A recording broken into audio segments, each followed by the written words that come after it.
Bonjour à tous, vous allez pouvoir suivre dans un instant l'audition de Jean-Claude Amezen devant la Commission des affaires sociales du Sénat. Jean-Claude Amezen est le candidat proposé par François Hollande pour diriger le Comité consultatif national d'éthique pour les sciences de la vie et de la santé, le CCNE.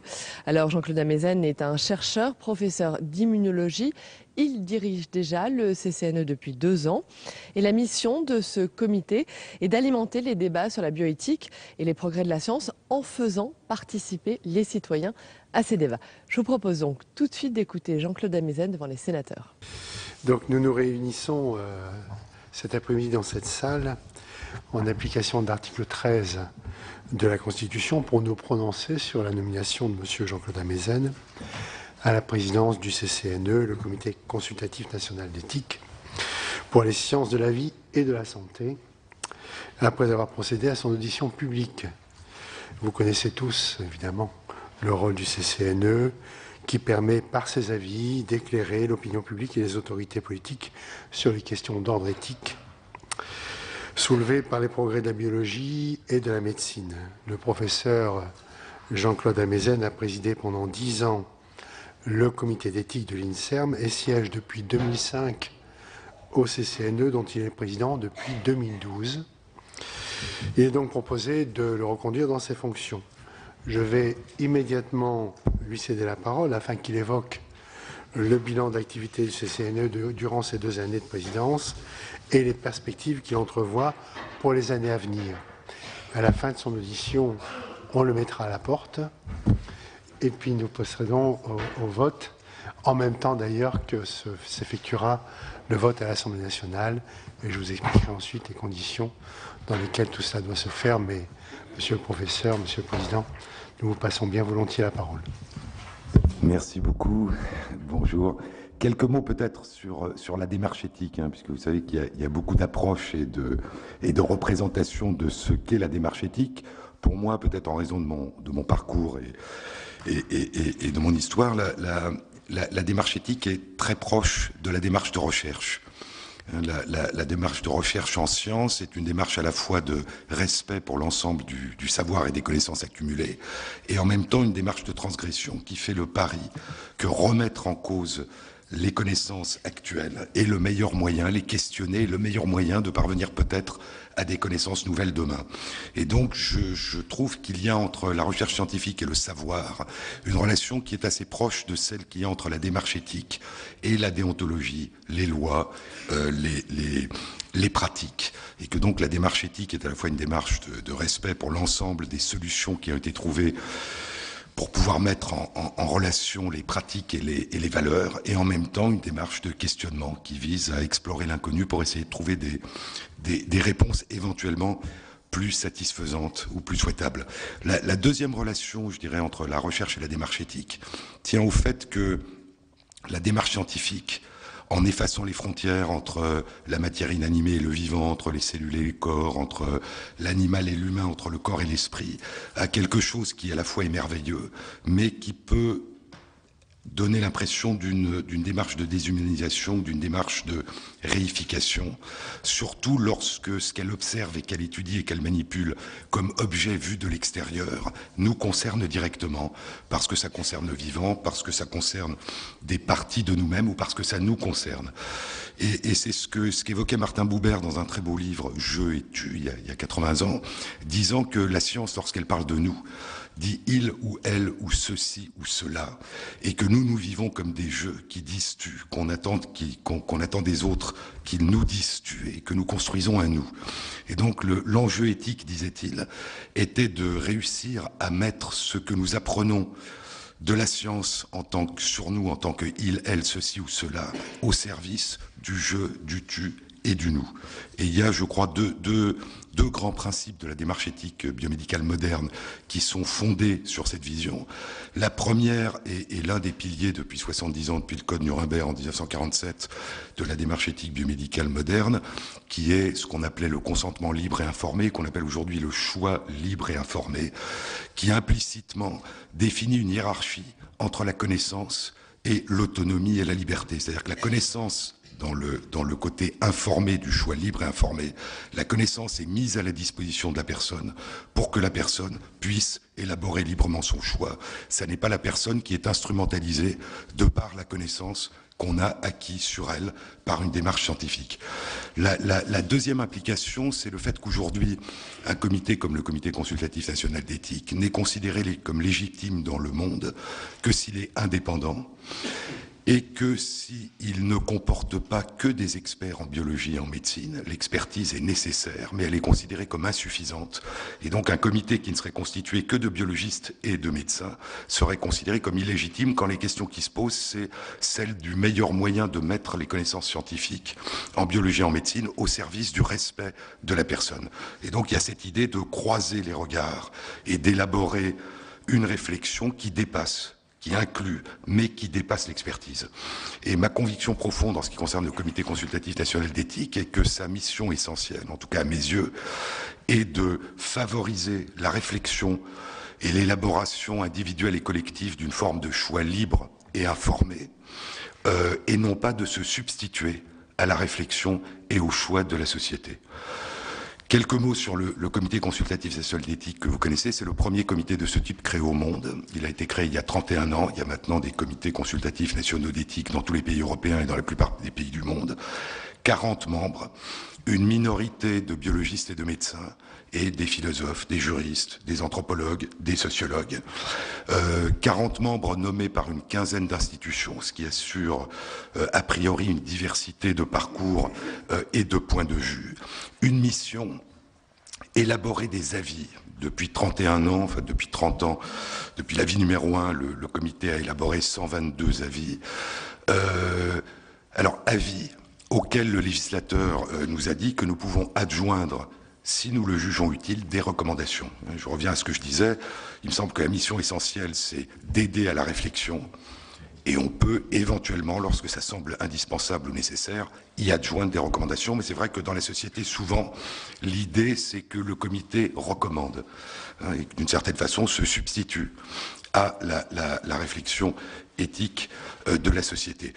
Deuxième mission, animer la réflexion, et donc il y a une journée publique qui est conçue par le législateur, et dans cette journée, nous la consacrons depuis 2 ans à des travaux de lycéens, une douzaine de lycées en partenariat avec le CCNE qui, pendant l'année, sur la base du volontariat avec leurs professeurs de philosophie et de sciences de la vie et de la terre, réfléchissent à une question éthique, viennent la présenter en public, discutent avec les membres du CCNE et discutent avec le public. Et donc je pense que c'est intéressant, là encore, j'espère que cette initiative pourra être étendue au-delà de cette douzaine de lycées partenaires, parce que je pense que c'est important que l'appropriation d'une réflexion éthique commence relativement tôt si on veut véritablement qu'elle vive dans la société. Et depuis la loi du 7 juillet 2011 relative à la bioéthique, le législateur a confié une autre mission au CCNE, je dirais, qui rajoute à cette notion d'animation du débat public, c'est qu'en cas de projet de réforme,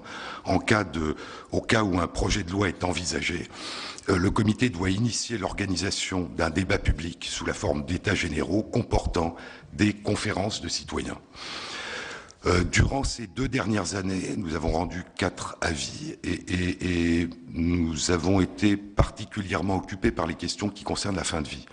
Et nous sommes entrés dans des activités, je vais vous les décrire brièvement, inhabituelles et nouvelles pour le CCNE.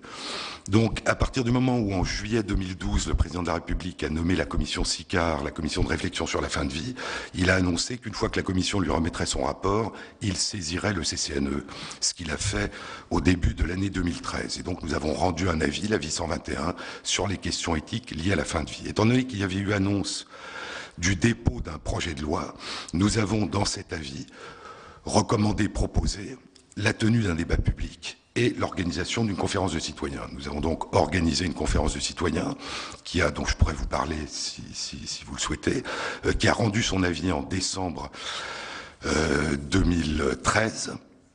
Et pour donner à ces débats une envergure plus proche des États généraux. La commission SICAR avait déjà, nous en avons bénéficié, organisé des débats citoyens dans 9 villes de France. Et donc, nous sommes allés voir les responsables de tous les espaces régionaux de réflexion éthique qui ont été créés formellement il y a 2 ans et dont une des missions est d'animer les débats publics sur les questions d'éthique biomédicale dans leur région, en leur demandant, s'ils le souhaitaient, d'animer des débats autour de cette question de la fin de vie. Oui. Ah, pardon. Et donc, c'est ce qu'ils ont fait. Et 8 de ces espaces régionaux de réflexion éthique nous ont renvoyé les comptes rendus de ces débats que nous avons mis en ligne. Une fois que nous avons... Donc, l'organisation de cette conférence de citoyens était quelque chose de totalement nouveau, très inhabituel et extrêmement intéressant pour le Comité consultatif national d'éthique. Nous avons ensuite été impliqué dans une autre démarche nouvelle et inhabituelle, lorsque le Conseil d'État, statuant sur le cas de M. Vincent Lambert, a demandé au CCNE, au Conseil national de l'ordre des médecins, à l'Académie nationale de médecine et à Jean Leonetti, de lui fournir des observations écrites d'ordre général, susceptibles de l'éclairer sur les notions d'obstination déraisonnable et de maintien artificiel en vie, pour des personnes qui, comme M. Vincent Lambert, sont dans un état dit relationnel, c'est-à-dire de conscience minimale. Et donc ça nous a amené à réfléchir à la fois aux questions éthiques et à l'interprétation de la loi du 22 avril 2005 à propos de ces situations tout à fait extrêmes de conscience minimale. Et puis ensuite, comme nous le demande le législateur dans la loi du 7 juillet 2011 relative à la bioéthique, nous avons élaboré un rapport sur l'ensemble du débat public, c'est-à-dire sur ce qui avait eu lieu en termes de débat public depuis la création de la commission SICAR, rapport que nous avons rendu tout récemment durant le mois d'octobre. Donc je dirais que la réflexion à propos de la fin de vie, sur les questions éthiques posées par la fin de vie, nous a amené non seulement à réfléchir de manière approfondie et successive, je dirais à mesurer la complexité des enjeux à mesure que nous progressions dans notre réflexion, mais aussi de le faire dans un cadre et dans un contexte et dans des activités qui, jusqu'à maintenant, n'avaient pas été celles du CCNE. En dehors de ça, je vous ai dit, nous avons produit 4 avis, donc un sur la fin de vie. L'autre était sur les questions éthiques posées par, c'était une saisine du ministère de la ministre de la Santé, posée par l'éventuelle mise sur le marché de tests de diagnostic rapide de l'infection par le VIH que les personnes peuvent réaliser elles-mêmes. Le deuxième, c'était une saisine du directeur général de la santé. C'était les questions éthiques posées par le séquençage complet de l'ADN chez un fœtus âgé de 8 semaines à partir d'une goutte de sang prélevée chez la femme enceinte. Donc, qui pose toute une série de questions nouvelles. Et le troisième, le législateur nous avait confié, là encore, en 2011, une mission de veille sur les neurosciences, sur les questions éthiques posées par les neurosciences. Et nous avons donc produit un avis sur les questions éthiques liées à ce que nous avons intitulé, entre guillemets, la neuroamélioration. Ce que les anglo-saxons appellent neuro-enhancement, un terme très ambigu, qui peut être traduit à la fois par neuro-augmentation et neuro-amélioration, comme si forcément toute amélioration provenait d'une augmentation des capacités. Les sujets sur lesquels nous sommes en train de travailler actuellement de manière très brièvement, l'un, nous nous étions saisis il y a 1 an et demi des questions relatives à l'assistance médicale à la procréation. Et plutôt que de les traiter une par une de la manière dont ces questions se posent maintenant, insémination chez des couples de femmes, cryopréservation des ovocytes pour une fécondation in vitro ultérieure, gestation pour autrui, anonymat pour les donneurs d'ovocytes et de spermatozoïdes, nous avons décidé de réfléchir d'une manière transversale aux questions éthiques que pose l'assistance médicale à la procréation, dans l'espoir de pouvoir ensuite décliner cette grille d'interprétation aux différentes situations, pour ne pas réfléchir à ces situations en ordre dispersé et éventuellement de manière contradictoire, donc d'appliquer un peu la même démarche que nous avons eue en ce qui concerne la fin de vie. Le deuxième sujet sur lequel nous travaillons, c'est l'extension de la question du séquençage de l'ADN chez le fœtus âgé de 8 semaines. C'est toutes les questions éthiques liées au séquençage complet de l'ADN à tous les âges de la vie.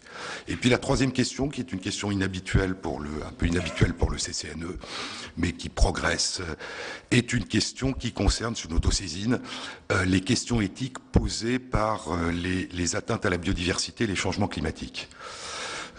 Et donc, juste à ce propos, on a souvent l'impression, et c'est vrai, que les questions d'éthique biomédicale portent essentiellement sur le tout début de la vie, l'embryon, l'assistance médicale à la procréation, l'hérédité et la génétique et la toute fin de vie. Mais le CCNE a par le passé abordé des questions qui sortent de ce champ. Par exemple, il y a eu un avis sur santé et médecine en prison, il y a eu un avis sur enjeux éthiques des nanosciences et des nanotechnologies, il y a eu un avis sur enjeux éthiques et implications éthiques de la biométrie dans les papiers d'identité. Donc le CCNE essaye, je dirais, d'embrasser et de réfléchir aux questions qui touchent l'éthique biomédicale, qu'il s'agisse d'avancées récentes de la biologie et de la médecine, ou qu'il s'agisse d'avancées un peu plus anciennes, mais qui posent des problèmes et des questions éthiques contemporaines. Un mot peut-être sur nos activités internationales. Il y a tous les 2 ans, le dernier était en juin à Mexico, il y a tous les 2 ans une réunion de l'ensemble des comités d'éthique dans le monde. Il y a 1 à 2 fois par an, le dernier était il y a 2 semaines à Rome, une réunion de tous les comités d'éthique de la communauté européenne. Et il y a traditionnellement, à cause de raisons historiques, des réunions 2 fois par an entre le comité français, le comité allemand et le comité anglais. Et donc ces réunions sont extrêmement utiles parce que je vous ai parlé de regards croisés à l'intérieur du comité, mais lorsque nous nous réunissons entre comités de pays différents, que ce soit en Europe ou à plus forte raison quand il s'agit du monde, eh bien ces regards croisés ne sont pas seulement des regards croisés de personnes dont les parcours ou les professions sont différentes, mais de personnes qui habitent des pays dont l'histoire, la culture est différente, et donc ça nous enrichit énormément. Et en général, ce que nous percevons, c'est ce qui nous apparaît comme des points aveugles dans les raisonnements de nos collègues, et nos collègues nous font ressortir que certains de nos raisonnements et certaines de nos réflexions comportent des points aveugles sur lesquels il est bon ensuite de pouvoir revenir et de pouvoir nous réinterroger. Un mot peut-être sur un certain nombre d'avancées que je souhaiterais, que nous souhaiterions mener. La première concerne cette dimension internationale, avec peut-être 2 objectifs. L'un, c'est, on parle beaucoup dans les débats d'éthique biomédicale dans notre pays, on parle beaucoup des autres, de ce qui se fait dans d'autres pays, y compris dans d'autres pays européens, mais on écoute assez rarement les autres nous parler de ce qu'ils pensent de ce qui s'y fait. Donc faire en sorte que les débats publics, les réflexions puissent comporter nos homologues des comités d'éthique d'autres pays pour faciliter la réflexion dans notre pays. Le deuxième, c'est la disparité des législations dans les différents pays européens. Et vous savez que ça pose des problèmes. Et récemment encore, au niveau juridique, en ce qui concerne la gestation pour autrui et le statut des enfants nés par gestation pour autrui, avec la Cour européenne des droits de l'homme qui veille au respect des droits de la Convention européenne des droits de l'homme. Et donc, une des questions, c'est comment mener une réflexion éthique, je dirais, qui prend en compte à la fois la disparité des législations dans les différents pays européens, la libre circulation des citoyens à travers l'Europe et le fait que la Cour européenne des droits de l'homme et la Cour européenne de justice jugent du caractère, du respect des droits fondamentaux des personnes dans des législations qui sont très différentes et parfois même contradictoires. Et donc nous avons demandé à nos homologues, il y a 3 semaines, lors d'une des réunions que nous avions avec eux, anglais et allemands, de réfléchir avec nous, de commencer à réfléchir avec nous à la réflexion éthique que l'on peut avoir par rapport à ces problèmes complexes, et je pense que ça devrait devenir un des sujets du prochain sommet mondial qui aura lieu dans 1 an et demi à Berlin. Troisième point, je vous ai parlé de ce sujet que nous traitons actuellement, qui est biodiversité, questions éthiques liées à la biodiversité, au climat. Nous pensons que c'est une réflexion qui ne peut pas être une réflexion purement française, parce que les enjeux sont mondiaux et internationaux. Et donc, nous voulons, avant la conférence climat qui aura lieu en décembre 2015, organiser un symposium avec nos homologues de comités d'éthique de pays étrangers, en particulier de l'hémisphère sud, pour réfléchir ensemble, au moment où nous essayons d'élaborer un avis, aux questions éthiques avec ces regards croisés internationaux qui se posent en matière de biodiversité. Et le pari, la question, c'est est-ce qu'une réflexion éthique sur ce sujet peut apporter quelque chose par rapport aux réflexions d'experts qui sont déjà abondantes dans ce domaine. Le deuxième point, c'est l'organisation du débat public. Je vous disais, essayer d'y introduire un regard international, mais aussi essayer de faire en sorte que le Comité consultatif national d'éthique ne se retrouve pas opérateur de l'organisation de tous les débats publics. Parce que si nous devenons opérateurs d'organisation de débats publics, nous cesserons de pouvoir assurer nos autres missions. Donc le législateur très sagement demandait au comité d'initier l'organisation d'états généraux, et donc nous sommes en réflexion, en discussion en particulier avec la Commission nationale du débat public, pour voir si d'autres institutions, dont le rôle est d'animer dans d'autres domaines la réflexion et le débat public, peuvent nous aider à animer une réflexion dans ce domaine. Troisième point, je vous ai parlé de cette initiative ancienne du CCNE d'animation de la réflexion éthique chez les lycéens. Nous souhaitons l'étendre aux étudiants, et donc favoriser pour des étudiants dans des universités la réflexion éthique. Et donc on vient de mettre en place un partenariat avec l'École normale supérieure pour commencer, et ça se fera sous forme de symposium, organisé par des étudiants des différentes disciplines, sciences dures, sciences humaines et sociales, les enseignants et des membres du CCNE, pour essayer sur un certain nombre de sujets transversaux, encore une fois, de voir comment on peut passer de l'animation de la réflexion éthique au niveau lycéen à une animation de la réflexion éthique ou à l'émergence, à la facilitation de l'émergence de la réflexion éthique dans le monde des étudiants. Voilà, merci. Voilà, mes chers collègues, je pense qu'il y a évidemment beaucoup de questions. Le premier qui a levé la main, c'est Monsieur Godefroy. Oui, Monsieur le Président, aussi, Monsieur le Professeur, ça ne vous surprendra pas. Il y a en 2012, quand vous étiez venu devant nous, Monsieur le Professeur, je vous avais posé 3 questions. Je vous avais demandé quels étaient votre schéma de travail sur la fin de vie, la procréation médicalement assistée, la GPA. Vous venez en partie d'y répondre. Et donc, aujourd'hui, qu'en est-il? Je considère que sur la fin de vie, le Conseil consultatif national d'éthique a rempli parfaitement son rôle pour informer les décideurs que nous sommes de ce que nous devons mettre dans une éventuelle loi. Vous avez donc rappelé l'avis 121, vous avez rappelé l'avis que vous venez de remettre au mois d'octobre, qui est un peu différent, pas beaucoup, mais un peu différent. Oui, pardon, ça n'est pas un avis, c'est un rapport. C'est une activité nouvelle du CCNE, c'est-à-dire au fond c'est la lecture par le CCNE de ce qui s'est dit ou de ce dont nous pensons que ça ne s'est pas dit, mais que c'est aussi interprété au cours du débat public. Oui, c'est un rapport, l'avis c'était 121. Et vous avez organisé ce débat public avec une conférence citoyenne qui a fait valoir un certain nombre de dispositions qui allaient peut-être beaucoup plus loin que ce que certains auraient pu imaginer, notamment sur la fin de vie, sur la possibilité d'accès à un acte médical pour abréger l'existence, et également sur le suicide assisté. Donc, les avis que vous avez rendus et le rapport, je pense, nous permettent d'être parfaitement éclairés. Il appartient maintenant au législateur ou au gouvernement de s'en saisir pour déposer ou pas un texte de loi. Je considère que vous avez, le CCNE, parfaitement rempli son travail en la matière. Concernant l'assistance médicalisée à la procréation, pourriez-vous nous dire dans quel délai vous envisagez de pouvoir remettre, je ne sais pas si c'est un avis ou un rapport, mais il est évident que depuis 2012, il y a eu des évolutions. La loi Taubira, et donc la perspective que l'on peut avoir sur la procréation médicalement assistée, voire la GPA, peut être différente de l'époque. Ensuite, concernant la gestation pour autrui, même s'il a été déclaré par beaucoup de personnes que le débat n'avait pas lieu d'être, force est de constater qu'il s'impose à nous, puisque c'est un fait qui existe.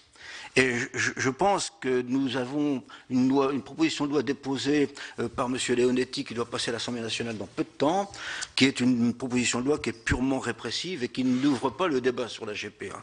Donc je voudrais savoir quand est-ce que vous pouvez imaginer de remettre un avis du CNE sur ce problème. Et il serait peut-être urgent d'attendre avant de légiférer que vous ayez formulé un avis. Je voudrais vous dire aussi que je partage totalement votre sentiment sur la dimension internationale.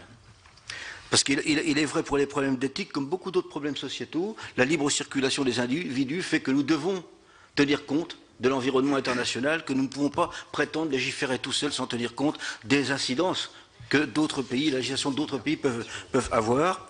Et je partage parfaitement également votre avis sur le fait que le Conseil consultatif national d'éthique ne peut pas être le lieu du débat public sur tous les sujets. Il risquerait de perdre sa fonction. Donc, en conséquence et en ouverture, je considère, en tant qu'un petit peu ancien, comme d'autres ici, que ce que nous avions demandé, le Conseil consultatif national d'éthique a parfaitement rempli le rôle que nous lui avions assigné et demandé. Merci. Bien, donc après avoir donné la parole à un ancien, on va donner la parole à une jeune, Madame Dano. Merci, Monsieur le Président. Monsieur le Président du Comité consultatif national d'éthique, je voudrais tout d'abord vous faire une observation puis des remerciements parce que les questions que j'avais préparées pour cette rencontre étaient justement basées sur, après 2 ans de présidence, quel était votre bilan, et vous l'avez tout à fait tracé. Et puis, je voulais vous demander quelles sont les perspectives. Moi, je pensais qu'effectivement, le comité souffrait d'un certain manque de visibilité dans le grand public, en fait. Et clairement, vous avez exprimé à travers vos propos le fait que vous vous étiez intéressé à des questions d'actualité, qui ont été d'ailleurs rapportées par mon collègue, et que donc ça vous ouvrait des perspectives pour être mieux connu. Et puis, l'indication sur ces animations que vous faites auprès des jeunes me paraît tout à fait aussi essentielle, pour justement, pas vulgariser, mais en tout cas, vraiment mieux faire connaître vos travaux. Et juste une petite question, parce que pendant l'examen du PLFSS, nous avons une question qui a été débattue au sein de notre commission, c'était par rapport au don du sang. Et il est question de médecine, il est question d'éthique. En fait, le don du sang doit-il être gratuit ? Quand on parle de don, on pourrait penser que oui. En même temps, on sait que dans d'autres pays, voilà, c'est quelque chose qui est rémunéré. Et puis, il y a ces produits de substitution au sang. Qu'est-ce que vous en pensez, vous, qui avez cette vue nationale, voire internationale? Donc, merci de vos réponses. Bien, mais pour l'instant, nous vous écoutons, Monsieur le Professeur. Alors, sur la question de l'assistance médicale à la procréation, alors sur la question de la gestation pour autrui, le comité avait rendu un avis il y a 4 ans, mais comme vous le dites, nous revenons, nous examinons l'ensemble des questions liées à l'assistance médicale à la procréation, et donc la gestation pour autrui en fait partie. Je pense, c'est ce que j'avais annoncé, que cet avis ne sera pas rendu public, il avance, avant le printemps, la fin du printemps, le début de l'été de l'année 2015.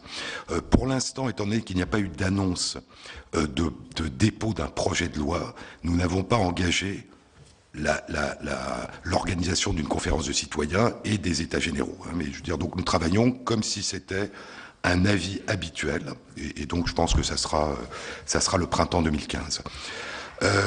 En ce qui concerne le don du sang, votre question sur le don du sang, alors je peux vous donner ma vision personnelle. Je pense que c'est un sujet que le comité va revoir pour le deuxième aspect de la question que vous posiez, qui sont les produits et leur libre circulation, y compris lorsqu'il s'agit de produits industriels vendus et commercialisés, avec la libre circulation à travers l'Europe. Donc je crois que c'est une question que le comité va peut-être prendre. Mais sur le don et la gratuité du don du sang, à titre personnel, je pense que, si vous voulez, le don du sang, contrairement à d'autres dons, est un don au fond qui ne présente pas de risque pour la personne. C'est pas comme un don d'ovocyte, c'est pas comme un don de rein, et donc c'est quelque chose qui, dans beaucoup de pays, pour attirer un plus grand nombre de donneurs, eh bien on a dit on va les payer. Je crois que cette idée de la gratuité du don, qui est un pléonasme, comme vous le disiez, c'est les dons rémunérés, c'est pas des dons. On achète tous les jours des dons qu'on paye, donc je crois qu'il faut aussi garder le sens des mots. Au fond, un don, c'est quelque chose qui est gratuit.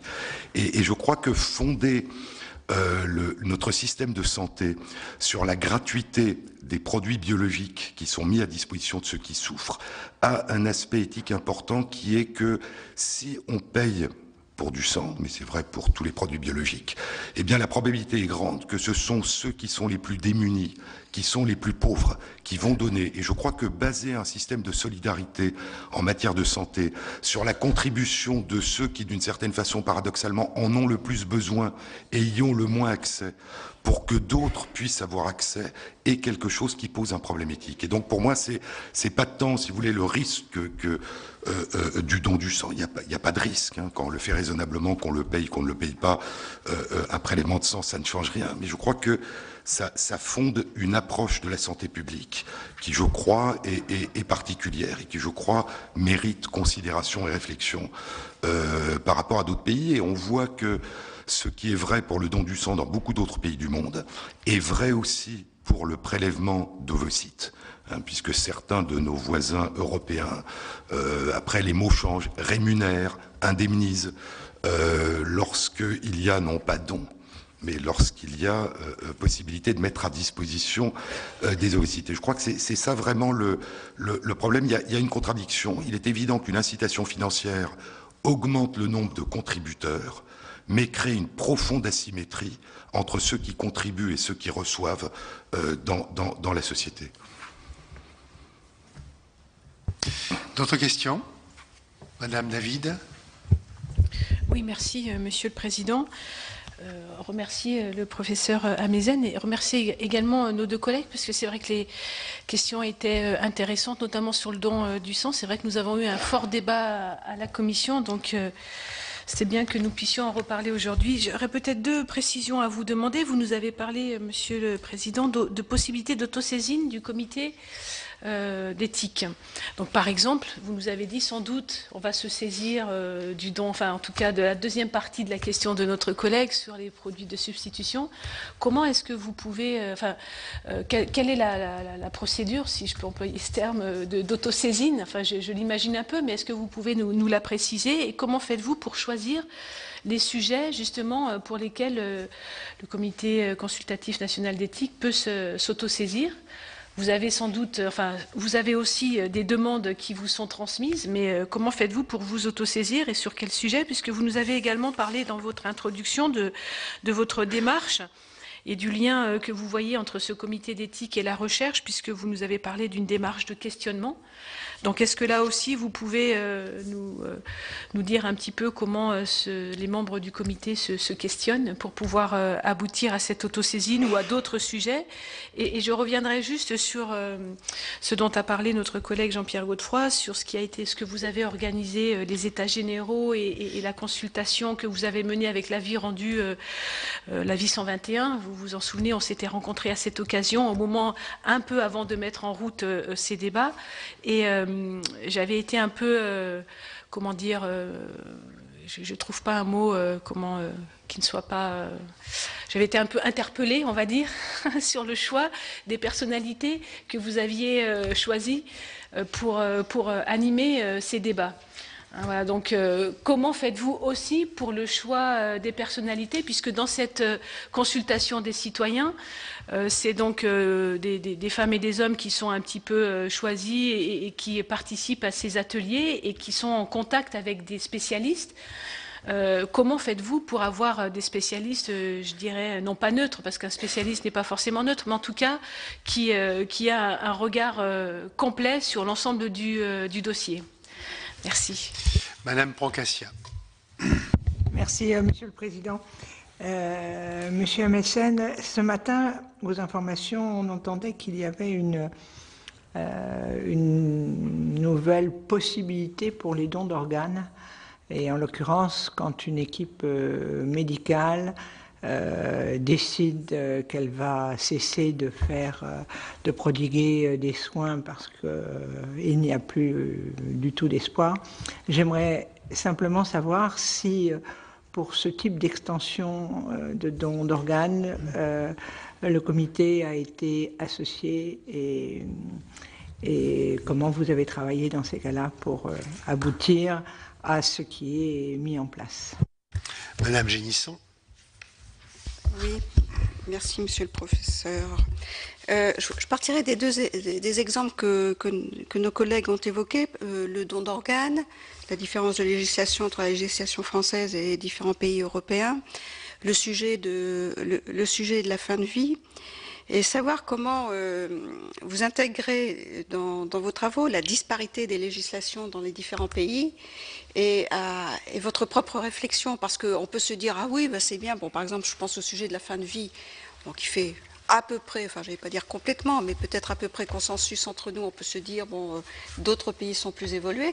Je pense à d'autres questions, par exemple le don du sang, bon, on peut peut-être s'enorgueillir de la position française. Alors comment vous arrivez à vous intégrer et vous concilier les deux démarches? Voilà, monsieur le professeur, c'est à vous. Je vais reprendre dans l'ordre, hein, autosaisine et saisine, un certain nombre d'institutions, le président de la République, les ministres. Vous vouliez... Oui. Donc, un certain nombre d'institutions, le président de la République, l'Assemblée, par l'intermédiaire de son président, le Sénat, les ministères, les responsables d'institutions de recherche et universitaires peuvent saisir officiellement le Comité consultatif national d'éthique d'une question. En dehors de ça, le comité s'autosaisit, et il s'autosaisit à partir de deux origines. Tout citoyen peut écrire, toute association, toute profession, toute institution peut écrire au CCNE, lui présenter un problème et lui demander de s'autosaisir de cette question. À ce moment, le CCNE examine si la question d'abord lui paraît suffisamment générale, nous ne traitons pas de cas particuliers, et si la question nous paraît suffisamment importante par rapport aux autres questions que nous devons traiter pour nous en autosaisir. Et puis il y a une troisième forme d'autosaisine qui est lorsque le comité lui-même considère qu'une question que personne ne lui a posée est suffisamment importante pour qu'il la traite. Ce qui donne en général le CCNE, je dirais que le croisement des regards, le fait qu'il nous faut élaborer dès le départ un langage commun, hein, une question biologique et médicale très pointue, est très complexe à comprendre pour une philosophe, pour un juriste, pour une anthropologue. Inversement, une question de droit est très difficile à appréhender pour une biologiste ou pour un médecin. Et donc la première étape, c'est déjà d'essayer de parler un langage commun, je dirais de rentrer dans une démarche qui pour Ricoeur était celle de l'entrée en éthique, qui est de se penser soi-même comme un autre, d'essayer de se mettre à la place des autres.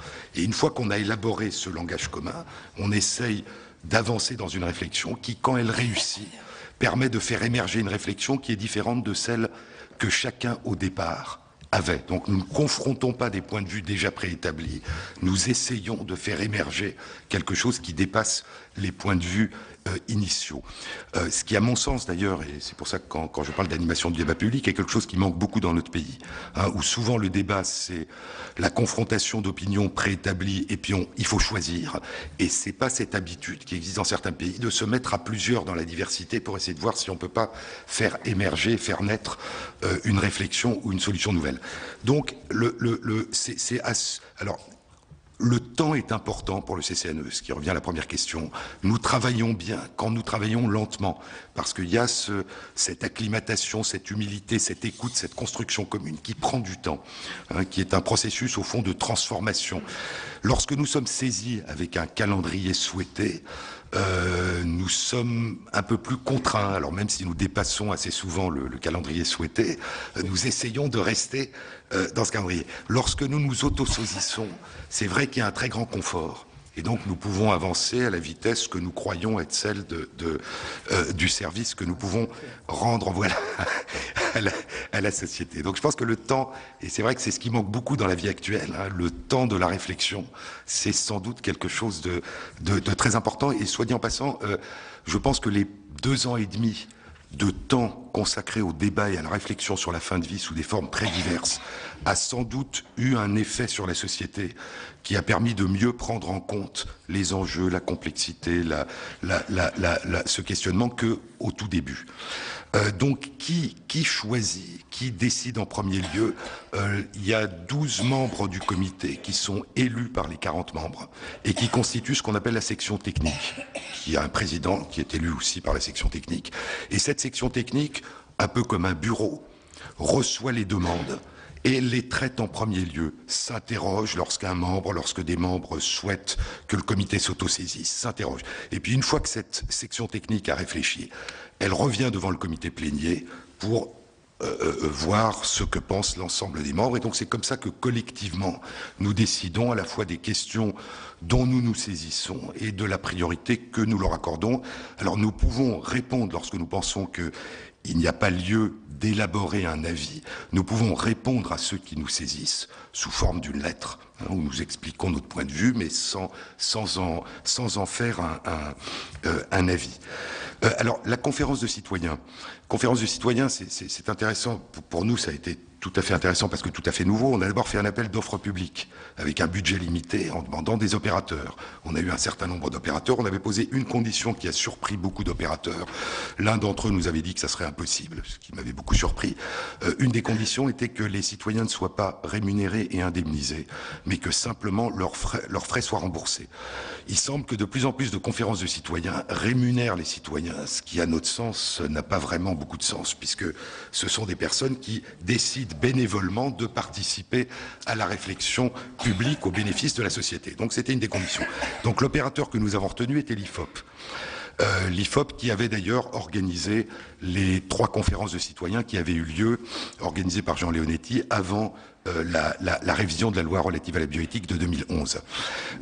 Une fois que cette conférence de citoyens a été réunie, alors les critères choisis, ils n'étaient évidemment pas représentatifs de la population française, il faut plus de 1000 personnes, mais ils étaient choisis par l'IFOP sur les critères de l'INSEE, c'est-à-dire correspondant en termes d'âge, de profession, de répartition géographique, d'habitation rurale ou urbaine, à la grille de l'ensemble de la nation. Donc pas représentatif, mais j'allais dire choisi sur des critères qui correspondent à ceux de la nation.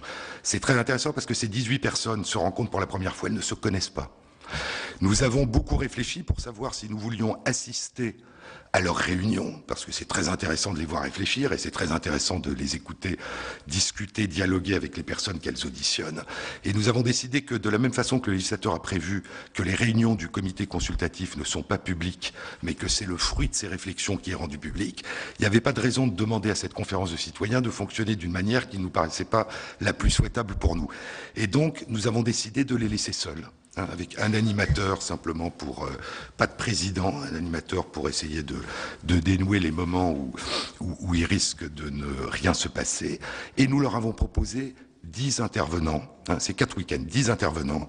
Comment est-ce que nous les avons choisis? Le but était évidemment pas qu'ils soient objectifs, le but était qu'ils reflètent au mieux les différents horizons et les différentes perspectives qu'on peut avoir sur ces questions de fin de vie.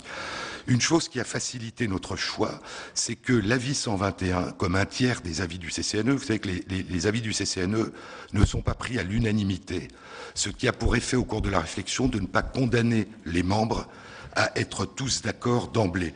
Et donc le risque, si on est tous d'accord, c'est d'arriver au plus petit dénominateur commun et que ça soit pas très intéressant.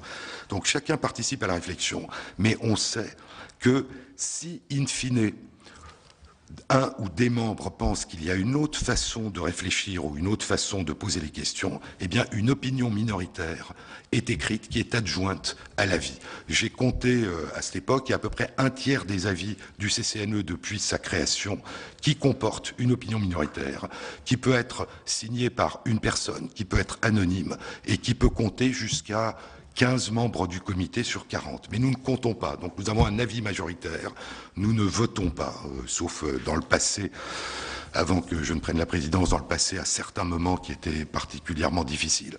Nous considérons qu'il y a une majorité et puis que ceux qui veulent éventuellement exprimer une opinion minoritaire l'expriment. Il se trouve que dans l'avis 121, il y avait un consensus sur toute une série de questions qui concernaient l'accès aux soins palliatifs, l'accompagnement d'amont, le droit à une sédation profonde jusqu'au décès, le fait que les directives anticipées s'imposent aux soignants, mais qu'il y avait une divergence profonde que nous avons retrouvée d'ailleurs, non pas en termes statistiques, mais en termes d'argumentation dans la société lorsque nous avons élaboré notre rapport, sur la question de l'euthanasie et de l'assistance au suicide.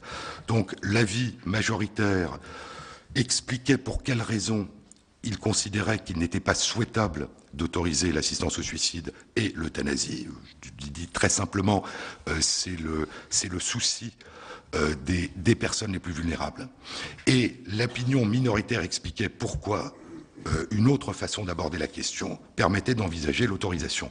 Et donc nous avions un rapporteur, ou plutôt deux, de l'avis majoritaire et un rapporteur de l'avis minoritaire. Et donc ce que j'ai fait, c'est que j'ai pris le rapporteur de l'avis majoritaire et le rapporteur de l'opinion minoritaire, et nous avons à trois choisi des intervenants qui reflétaient non seulement ce qui était consensuel, mais ces visions divergentes. Et donc nous avons eu, pour dire, je parle de 10, mais nous avions Jean Leonetti et le président de l'association du droit pour mourir dans la dignité. Donc voilà, on a essayé de construire quelque chose qui soit représentatif des différentes opinions. Nous avons voulu donner une dimension internationale. Et donc j'ai demandé à deux collègues, le président du comité d'éthique d'un pays qui a la même législation que nous et qui est le Portugal, et le président du comité d'éthique d'un pays qui a une législation tout à fait différente, qui est le président du comité consultatif national d'éthique de Belgique, de faire partir de ces 10 intervenants pour qu'ils aient non seulement la diversité des vues, mais une dimension internationale dans leur réflexion. Et puis nous avons fait ce qui se fait dans d'autres pays, c'est pour ne pas influencer les citoyens. Nous leur avons dit qu'une fois qu'ils auraient auditionné ces 10 intervenants, ils pourraient choisir les 10 suivants eux-mêmes. Et donc, ils ont choisi, ils nous ont demandé, ils nous ont transmis leur demande pour demander à 10 intervenants supplémentaires de venir dialoguer avec eux. Donc vous voyez que le souci, c'est de leur apporter les éléments de la réflexion, mais d'essayer de ne pas les influencer, un, en n'assistant pas, et deux, en ne les formant pas trop. J'aime pas tellement ce mot de formateur, parce que former, c'est déformer. C'est comment faire en sorte qu'ils s'approprient eux-mêmes leur réflexion en cours de route.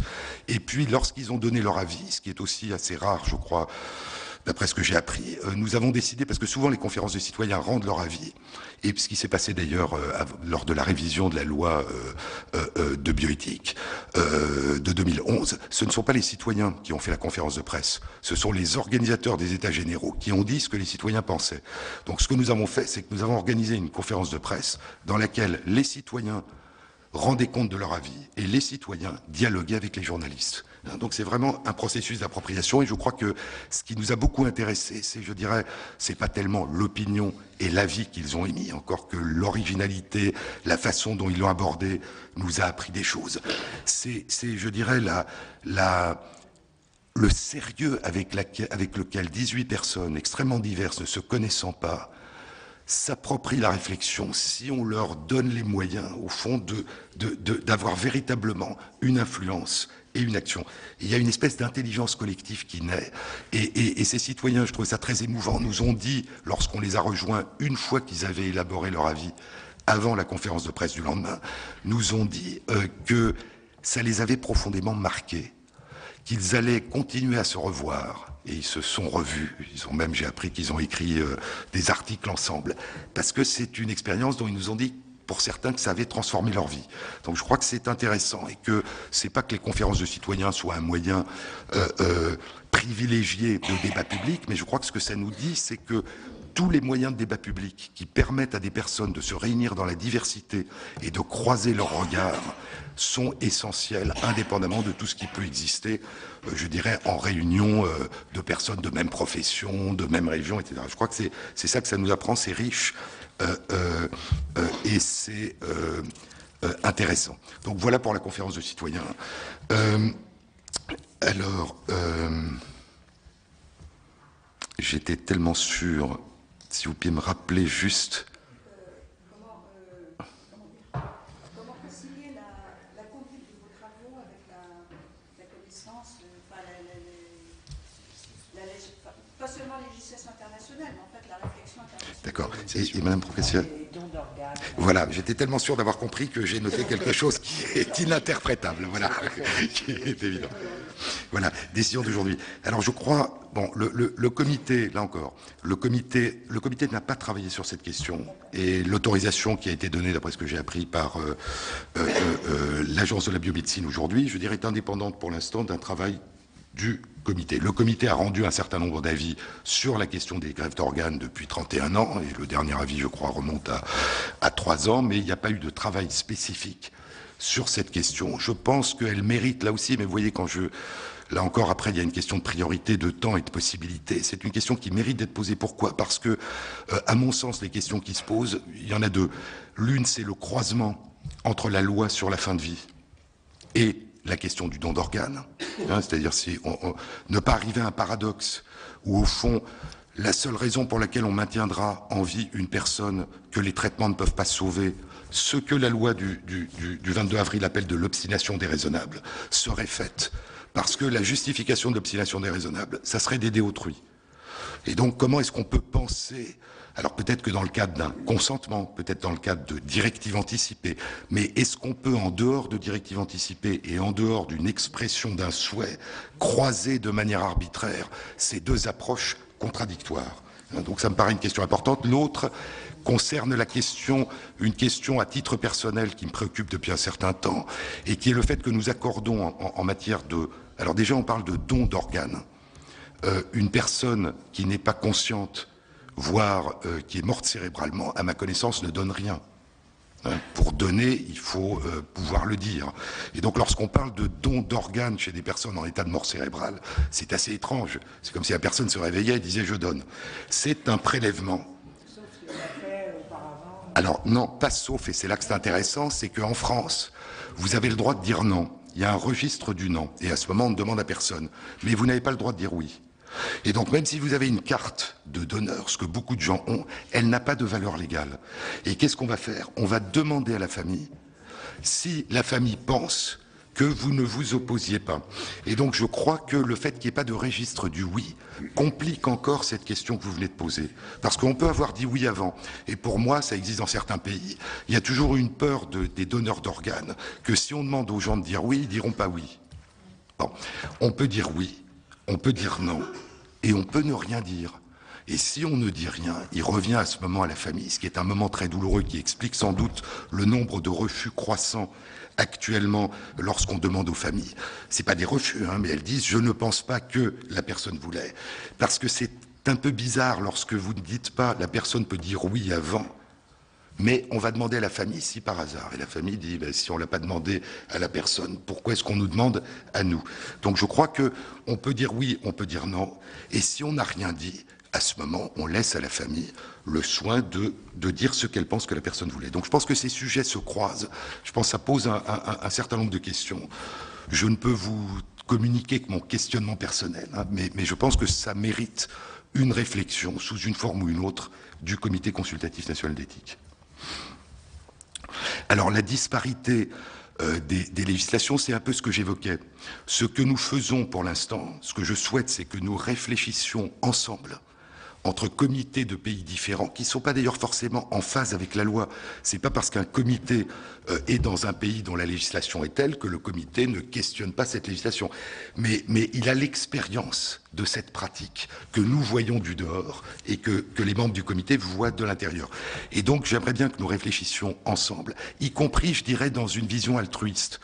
Ma première préoccupation, c'est est-ce qu'un pays qui, par exemple, prenons l'Angleterre, autorise la gestation pour autrui sous certaines conditions, considérera que le fait que nous ne l'autorisions pas, c'est notre problème et c'est pas à eux de réfléchir pour nous aider à penser.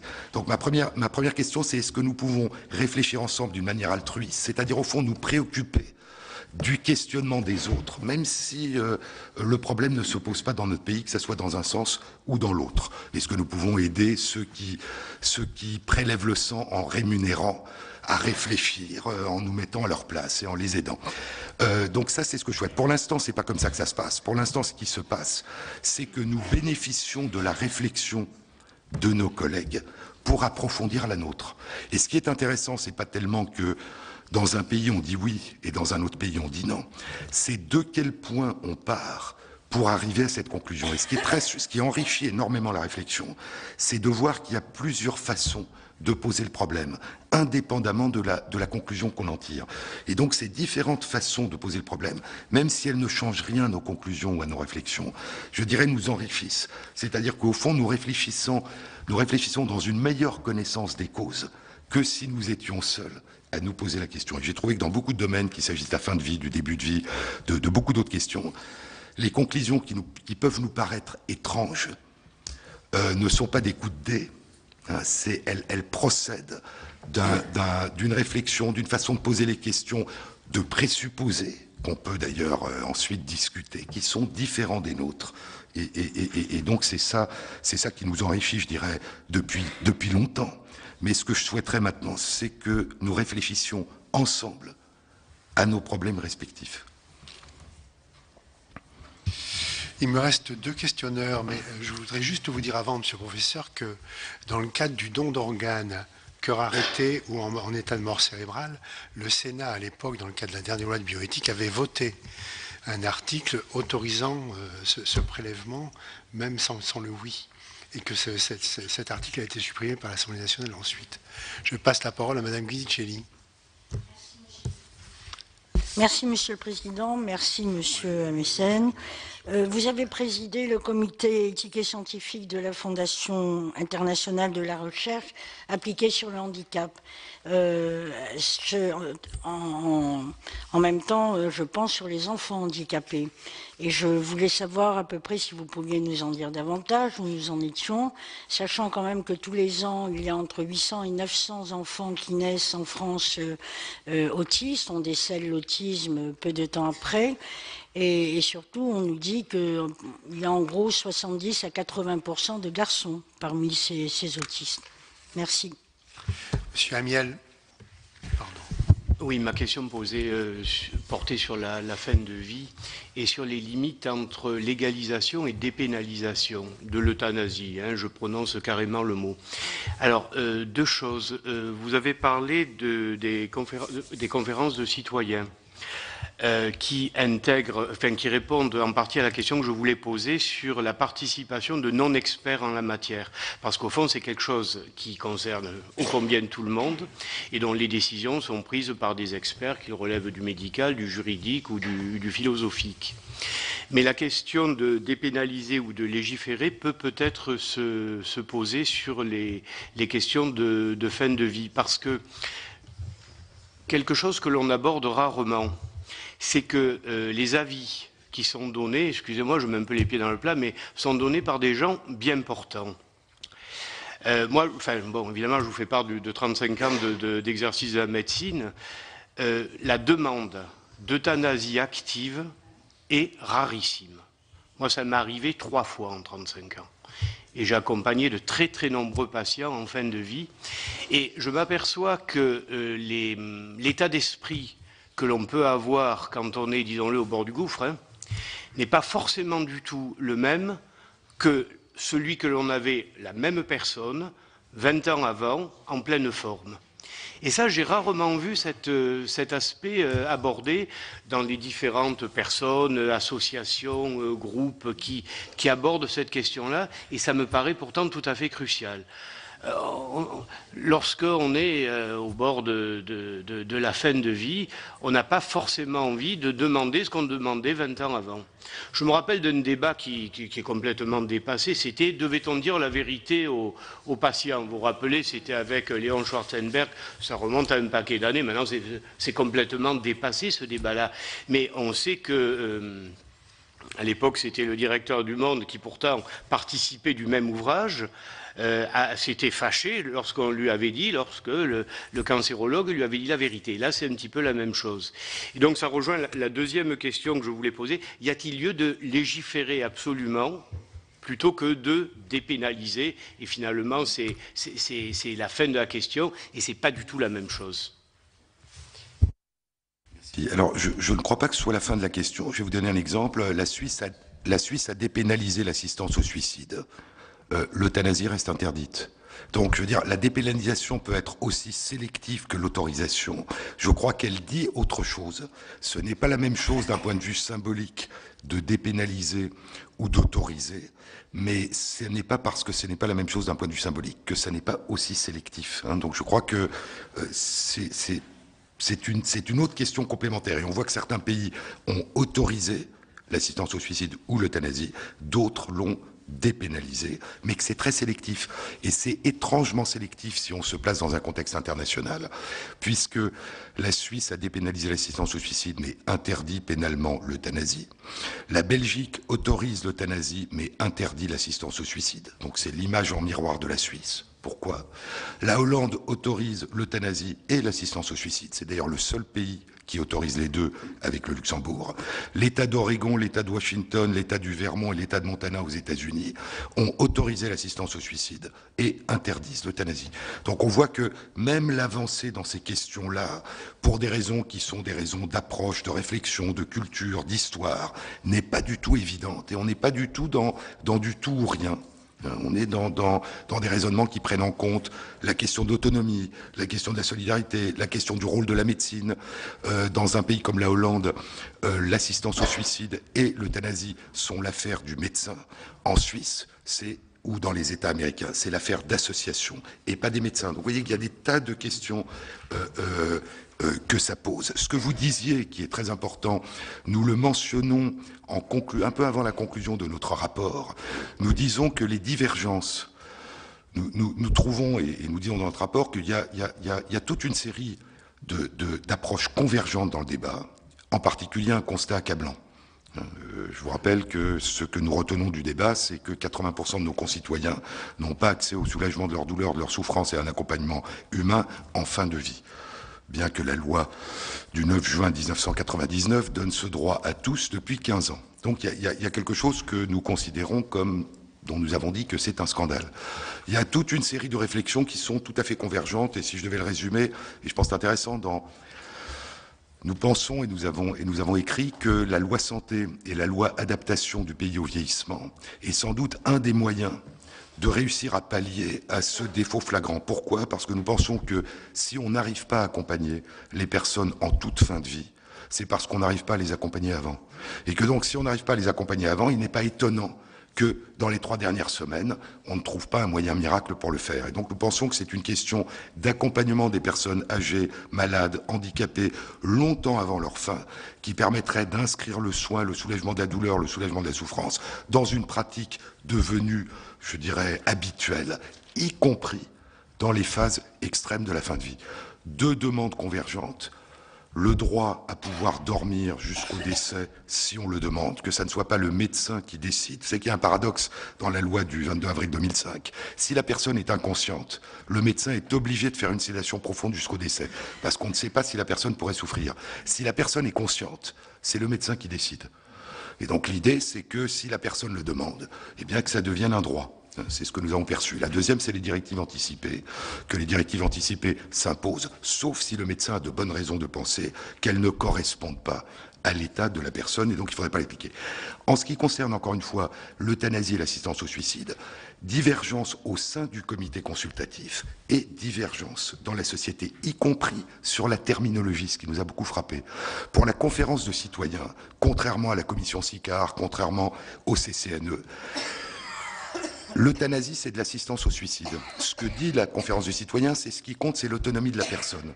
Et donc, qu'on me donne les moyens d'interrompre ma vie, ou que quelqu'un le fasse à ma demande, c'est la même chose. Pour d'autres, comme la commission SICAR, il y a une différence radicale entre donner les moyens à quelqu'un de faire quelque chose et le faire directement. Donc vous voyez que même sur la terminologie, quelle est la différence, qu'est-ce qui est en jeu, il n'y a pas vraiment d'accord. Et ce que nous écrivons un peu avant la fin, c'est qu'il nous semble qu'une partie de ces divergences vient non seulement de points de départ, de perspectives philosophiques, éthiques, culturelles, différentes chez les personnes, mais qu'elle vient des différents points d'où les personnes parlent. Et donc nous disons que lorsqu'on parle de fin de vie, je crois que nous avons intitulé ce chapitre « De qui parlons-nous quand nous parlons de la fin de vie ?» On parle de la fin de vie de personnes quand on est bien portant. On parle de la fin de vie de soi quand on est bien portant. On parle de la fin de vie de soi quand on est malade. On parle de sa propre fin de vie quand on va très mal. On parle de la fin de vie de proches. On parle de la fin de vie de personnes qu'on ne connaît pas. On parle de la fin de vie de personnes qu'on peut assister si on est soignant ou pas. Et donc, au fond, c'est un sujet, c'est une question éthique très particulière parce que contrairement à beaucoup de questions d'éthique, elle nous concerne tous. Quand on parle d'assistance médicale à la procréation, ça concerne certains d'entre nous. Donc, il y a ceux que ça concerne et il y a les autres. La fin de vie nous concerne tous, mais elle nous concerne à différents moments de la vie, à des titres très différents. Et donc cette espèce de, je dirais, de confusion implicite fait que certaines positions s'opposent parce qu'on ne parle pas de la fin de vie des mêmes personnes ou on ne parle pas de sa fin de vie au même stade. Donc c'est quelque chose qui est vraiment important, ce que vous mentionnez, et qui nous a paru un des points, je dirais, qui n'a pas été questionné ou qui a très peu été questionné durant le débat. Et c'est pour ça que nous le soulevons, puisqu'il y a toute une partie de notre rapport que nous consacrons à essayer de dégager les questions que nous considérons comme sous-jacentes et implicites, et dont nous pensons que la formulation aiderait à clarifier un certain nombre de points dans le débat. Sur ce que vous dites, nous citons autre chose. Il y a un article qui m'avait beaucoup frappé, qui a été fait par Steven Lorès, qui est le directeur du centre du Coma Center de Liège, celui où Vincent Lambert avait été examiné au départ, qui est un des 2 plus grands centres du monde d'études des personnes qui ne sont pas capables de communiquer en état de conscience minimale. Cet article avait été publié en 2011 dans un journal médical, le Journal of Neurology, et c'était une étude très particulière. 2700 soignants de l'ensemble des pays du Conseil de l'Europe avaient reçu un questionnaire. Dans ce questionnaire, il y avait plein de questions. Au début, les questions concernaient le fait de savoir si ces soignants, si ces professionnels de santé, est-ce que si l'un de leurs patients était en état de conscience minimale, ils considéraient qu'il fallait arrêter les traitements, l'hydratation et la nutrition artificielle. 70% des soignants disaient non. Beaucoup plus loin dans le questionnaire, il y avait une question qui disait si vous étiez dans un état de conscience minimale, est-ce que vous souhaiteriez qu'on interrompe les traitements, l'hydratation et la nutrition artificielle? 70% des soignants répondaient oui. Et l'éditorial de Steven Lorès était que c'est quand même un problème éthique si des soignants n'arrivent pas, ce que j'évoquais tout à l'heure, soi-même comme un autre, à essayer de se mettre à la place des autres et de réfléchir en prenant les 2 en compte. Donc vous voyez comme c'est difficile, y compris pour des soignants qui voient leur fin de vie et la fin de vie de leurs patients d'une manière radicalement différente. Donc je crois que se mettre ensemble, ce que je disais, pour pouvoir réfléchir ensemble en partant de points de vue différents mais qui sont explicités, faciliterait sans doute l'avancement de ce débat sur la fin de vie. Voilà, vous avez donc pu suivre l'audition de Jean-Claude Amezen devant la Commission des affaires sociales. Tout de suite, vous retrouvez Preuve par 3, l'émission politique de Public Sénat.